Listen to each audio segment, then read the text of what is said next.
आप सभी छात्रों का स्वागत है। तो छात्रों, आज की इस वीडियो में हम कक्षा 10वीं जो आपका वैसे सामाजिक विज्ञान है उसके प्री बोर्ड परीक्षा 2022 के रियल पेपर का संपूर्ण हल देखने वाले हैं। जी हाँ छात्रों, क्वेश्चन नंबर 1 से लेकर क्वेश्चन नंबर 23 तक सभी के सभी प्रश्नों का फुल टू फुल सॉल्यूशन देखेंगे। तो आपको वीडियो में अंत तक बने रहना है और अभी के अभी वीडियो को लाइक कर देना है। अपने सभी दोस्तों के साथ इसे व्हाट्सएप, टेलीग्राम, इंस्टाग्राम जहाँ भी आप शेयर कर सको शेयर कर देना है। और पहली बार आए हो सब्सक्राइब करना बिल्कुल मत भूलना, क्योंकि जैसे ही हम आपको अगले पेपर की वीडियो दें आपको सबसे पहले मिल जाए। ठीक है, तो हम इसका सॉल्यूशन देख लें। आपका सबसे पहले है सही विकल्प चुनिए। ठीक है, तो पहला क्वेश्चन है निम्नलिखित में से ज्वारीय ऊर्जा किस प्रकार का संसाधन नहीं है। तो यहाँ आप कौन सा टिक करना है, पुनः युक्ति योग। और दूसरा क्वेश्चन है पंजाब के भूमि निम्नीकरण का मुख्य कारण क्या है। तो आपको इसमें आंसर लिखना है अधिक सिंचाई। छात्रों, सभी के सभी आंसर बिल्कुल करेक्ट होने वाले हैं। हमने आपकी बुक से ही उत्तर निकाले हैं, तो आपको बिना किसी डाउट के इन क्वेश्चन को बिल्कुल लिख देना है बेफिक्र। ठीक है, थर्ड जो प्रश्न है आपका, इसमें आपको फेडरिक आर्यू टिक करना है। फोर्थ वाले क्वेश्चन में आपको आंसर टिक करना है इंकलाब जिंदाबाद। पांचवा क्वेश्चन में आपका आंसर आएगा जातिवाद। छठवें क्वेश्चन में जो आपका आंसर आएगा वो आएगा सभी छोटे पैमाने के उत्पादक। ठीक है, इसके बाद के सभी क्वेश्चन के उत्तर हमने अपनी कॉपी पर उतार लिए हैं, तो उस पर देख लेते हैं उत्तर।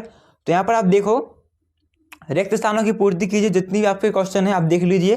ठीक है, फिर थर्ड जो है आपका सही जोड़ी वो भी आप देख सकते हो।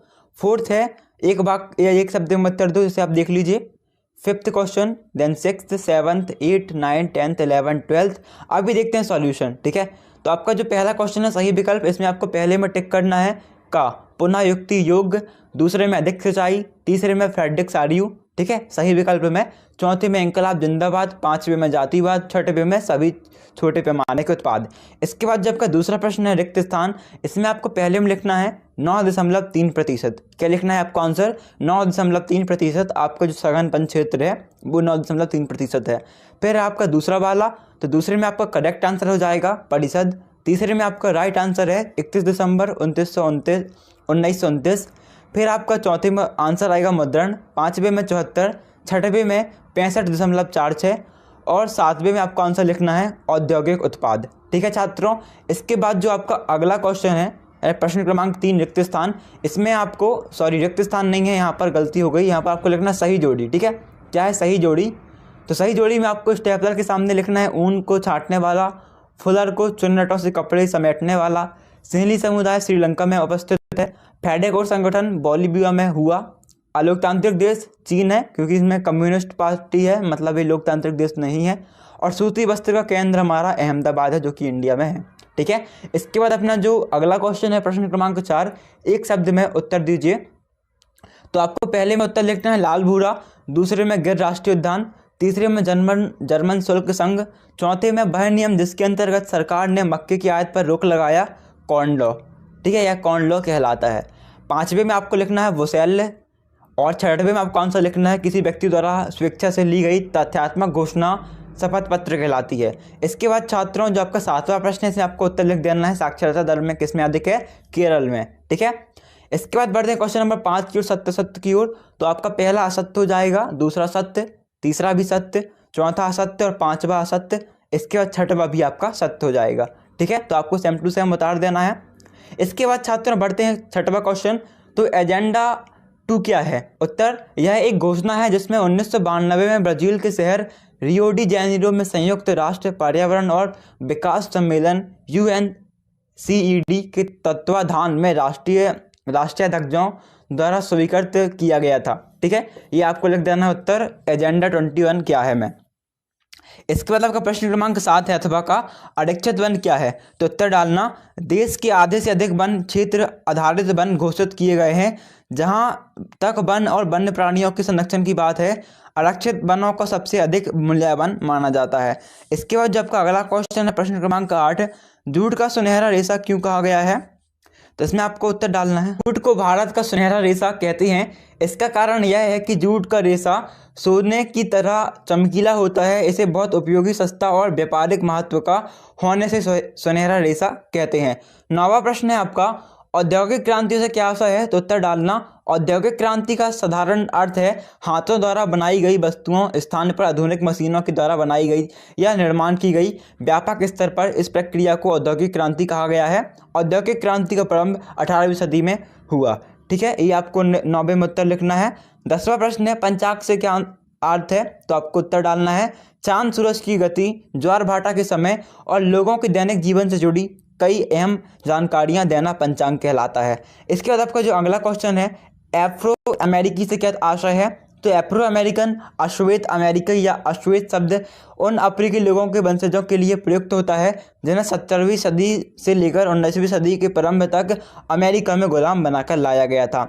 इसके बाद है लोकतंत्र की कोई 2 विशेषताएं लिखिए, तो आपको लिखना है लोकतंत्र की विशेषताएं। पहला, यह सरकार को सामाजिक विभिन्नताओं के अनुकूल बनाने में सहायता देता है। दूसरा, लोकतंत्र उत्तरदायी और जिम्मेदार है। और तीसरा आप लिखना चाहो तो लिख देना, तीसरा भी लोकतंत्र वैध शासन का मुहैया करता है। इसके बाद आपका 13वां प्रश्न है वस्तु विनिमय क्या है ना, तो आपको पता होगा पुराने समय में चलता था वस्तु विनिमय प्रणाली, तो एक वस्तु के बदले में दूसरी वस्तु प्राप्त करना या अदला बदली करना वस्तु विनिमय कहलाता है। इसके बाद छात्रों आपका 14 प्रश्न है वैश्वीकरण के 2 दुष्परिणाम लिखिए। वैश्वीकरण के 2 दुष्परिणाम, तो आपके सामने 2 दुष्परिणाम है, आपको लिखना है हेडिंग वैश्वीकरण के दुष्परिणाम। पहला, गरीब देशों में किसान प्रतिस्पर्धा नहीं कर सकते, वे बाजार की तुलना में अपनी फसलों को कम कीमत पर बेचने के लिए मजबूर होते हैं। दूसरा लिखना है विदेशी गरीब श्रमिकों का घोष शोषण, मजबूत औद्योगिक शक्तियों द्वारा गरीब देशों की सुरक्षा में गिरावट के परिणाम स्वरूप इन देशों में सस्ते श्रम के रूप में लोगों का शोषण होता है। ठीक है, इसके बाद जो आपका अगला प्रश्न है उपभोक्ता जागरूकता से क्या अभिप्राय है, तो उपभोक्ता अपनी सीमित आय से अधिकतम संतुष्टि प्राप्त कर सके और बाजार में प्राप्त बुराइयों से अपने आप को शोषण से बचा सके। उपभोक्ता शिक्षक से उन्हें ऐसा ज्ञान प्राप्त होगा जिसमें उनमें वस्तुओं को गुण दोषों के आधार पर परखने की क्षमता पैदा होगी और इस ज्ञान से वे उचित समय पर उचित वस्तुएं क्रय कर पाएंगे। ये आपके प्रश्न क्रमांक 15 का उत्तर हो गया। ठीक है छात्रों, इसके बाद जो आपका 16वां प्रश्न आता है वो है धात्विक व अधात्विक खनिज में अंतर लिखिए। तो आपको उत्तर डालना है छात्रों धात्विक व अधात्विक खनिज में अंतर। एक साइड धात्विक खनिज और एक साइड अधात्विक खनिज। ठीक है, तो धात्विक खनिज में आपको पहला डालना है ये वे खनिज हैं जिन्हें गलने से धातु प्राप्त होती है, जिन्हें गलाने से धातु प्राप्त होती है। ठीक है, जैसे लोहा, बॉक्साइड, टिन, मैग्नीज, तांबा। और आपको अधात्विक खनिज में पहला पॉइंट डालना है अधात्विक खनिजों से धातु प्राप्त नहीं किया जा सकता, जैसे चूना, पत्थर, डोलेनाइट, फॉस्फेट, जिप्सम आदि। इसके बाद आपको दूसरा पॉइंट लिखना है ये सख्त और चमकीले होते हैं, और इस पर लिखना है आपको किस पे, अधात्विक खनिज में ये परतदार चट्टानों में मिलते हैं। तीसरा पॉइंट डालना धात्विक खनिज में चोट मारने पर ये चट्टान नहीं टूटते, और अधात्विक खनिज में आपको लिखना है ये चोट मारने पर टूट जाते हैं। ठीक है, इसके बाद जो आपका अगला प्रश्न है वो है 17 राष्ट्रीय अर्थव्यवस्था में उद्योगों का योगदान लिखिए। तो राष्ट्रीय अर्थव्यवस्था में उद्योगों का योगदान, पहला विनिर्माण उद्योग न केवल कृषि के आधुनिकीकरण में सहायक हैं वरन द्वितीयक व तृतीयक सेवाओं से रोजगार उपलब्ध कराकर कृषि पर हमारी निर्भरता को कम करते हैं। फिर आपको दूसरा आंसर लिखना है, दूसरा पॉइंट मतलब उद्योगों के विकास से उत्पादन में वृद्धि होती है जिससे प्रति व्यक्ति आय में वृद्धि होती है तथा जीवन उन्नत होता है। तीसरा पॉइंट डालना है आपको रोजगार के साधनों में वृद्धि होती है, साथ ही मानव संसाधन भी पुष्ट होते हैं। चौथा पॉइंट निर्माण वस्तुओं का निर्यात विदेशी व्यापार को बढ़ाता है जिससे अपेक्षित विदेशी मुद्रा प्राप्त होती है। 18वां प्रश्न जो है ना वो क्या है, सूरत बंदरगाह 18वीं शताब्दी के अंत तक हाशिए पर पहुंच गया था, स्पष्ट कीजिए। उत्तर डालना है सूरत बंदरगाह 18वीं शताब्दी के अंत तक हाशिए पर पहुंच गया था। पहला पॉइंट गुजरात के तट पर स्थित सूरत बंदरगाह के जरिए भारत खाड़ी और लाल सागर के बंदरगाहों से जुड़ा हुआ है। कोरोमंडल तट पर मछलीपट्टनम और बंगाल में जुड़ी हुगली के माध्यम से भी दक्षिण पूर्वी एशियाई बंदरगाहों के साथ खूब व्यापार चलता था। दूसरा पॉइंट आपको डालना है 1750 के दशक तक भारतीय सौदागरों के नियंत्रण वाला यह नेटवर्क टूटने लगा था। यूरोपीय कंपनियों की ताकत बढ़ती जा रही थी। पहले उन्होंने स्थानीय दरबारों से कई तरह की रियासतें हासिल की और फिर उसके बाद आपको लिखना है और उसके बाद उन्होंने व्यापार पर इपेरेदारी अधिक प्राप्त कर ली। इससे सूरत पर हुगली दोनों पुराने बंदरगाह कमज़ोर पड़ गए। इन बंदरगाहों में होने वाली निर्यात नाटकीय कमी आई। ठीक है, आपको उतार देना है। फिर तीसरा पॉइंट भी आपको लिखना पड़ेगा, वो होगा पहले जिस कर्जे से व्यापार चलता था वह खत्म होने लगा, धीरे धीरे स्थानीय होकर दिवालिया हो गए। 17वीं सदी के आखिरी सालों में सूरत बंदरगाह से होने वाले व्यापार का कुल मूल्य रुपये 106 करोड़ था। 1740 दशक तक यह गिरकर केवल 30 लाख हो गया। ठीक है, इसके बाद आपको लिखना है 19वां प्रश्न, लोकतंत्र में राजनीतिक दल महत्वपूर्ण भूमिका निभाते हैं, इस कथन को 3 बिंदुओं में स्पष्ट कीजिए। तो लोकतंत्र में राजनीतिक दल निम्नलिखित भूमिका निभाते हैं। पहला, जनमत तैयार करना। ठीक है, आपको इसके सामने लिखना है, हेडिंग डालना जनमत तैयार करना। और राजनीतिक दल देश की समस्याओं को स्पष्ट रूप से जनता के सामने रखकर जनमत तैयार करते हैं। वे पत्र पत्रिकाओं तो सभाओं में इन समस्याओं को सरल ढंग से सामने रखते हैं और फिर इस लोकमत की तया जनता की कठिनाइयों को संसद में लेके जाते हैं। ठीक है, फिर आपको सेकेंड पॉइंट लिखना है मध्यस्थता। तो आपको सेम टू सेम उतार लेना है छात्रों, हम आपके सामने शो कर रहे हैं, इसे आपको उतार लेना है। फिर आपका इसके बाद जो नेक्स्ट क्वेश्चन है वो है 20वां, भारत के सीमाकर मानचित्र में निम्नलिखित को दर्शाइए। पहला है सिंगरौली, दूसरा है तारापुर, तीसरा है कलपकम और चौथा है वालाडिला। ठीक है ना, तो आपको ऐसा जो मानचित्र मिलेगा पेपर में, तो यहाँ पर आपको सिंगरौली यहाँ पर दर्शाना है बीचों बीच, यहाँ पर आपको दर्शाना है वेलिडना, यहाँ पर तारापुर और सबसे नीचे आपको डलाना है कलपकम। ठीक है, ये आपका उत्तर हो जाएगा। इसके बाद छात्रों जो आपका 22वां प्रश्न है ना, उसमें आपको ये क्वेश्चन है, दिए गए ब्यौरों में लोकतंत्र की चुनौतियों की पहचान करें, लोकतंत्र को मजबूत बनाने के लिए नीतिगत संस्थागत उपाय भी सुझाएं।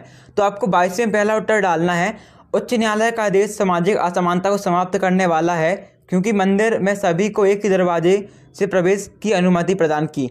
दूसरा आपको लिखना है, भारत में किसानों द्वारा विभिन्न राज्यों में आत्महत्या की घटना आर्थिक तंगी को दर्शाता है, शासन की निर्धन किसानों की आर्थिक सहायता तथा कम ब्याज पर ऋण लेने की योजना लागू करनी चाहिए। और तीसरा आपको लिखना है, जम्मू कश्मीर पुलिस द्वारा मुठभेड़ दिखाकर 3 नागरिकों की हत्या पूर्णतः अलोकतांत्रिक है, इसके लिए सरकार को तुरंत जांच करवानी चाहिए। ठीक है, इसके बाद जो आपका अगला क्वेश्चन है 23वां प्रश्न, उसमें आपको उत्तर डालना है, उपभोक्ता जागरूकता का सा उदाहरण द्वारा स्पष्ट कीजिए। तो पूंजीवाद का वैश्वीकरण के इस युग में जो भी आपका उत्तर, ठीक है, आप देख लीजिए वीडियो को पॉज करके और लिख लीजिए पूरा का पूरा यहाँ से यहाँ तक। ठीक है, तो छात्रों आई होप आपको वीडियो अच्छी लगी होगी। यदि आपको वीडियो अच्छी लगती है तो आपको वीडियो लाइक करना है, शेयर करना है और चैनल को सब्सक्राइब भी कर लेना है। ठीक है, मिलते हैं अगली वीडियो में।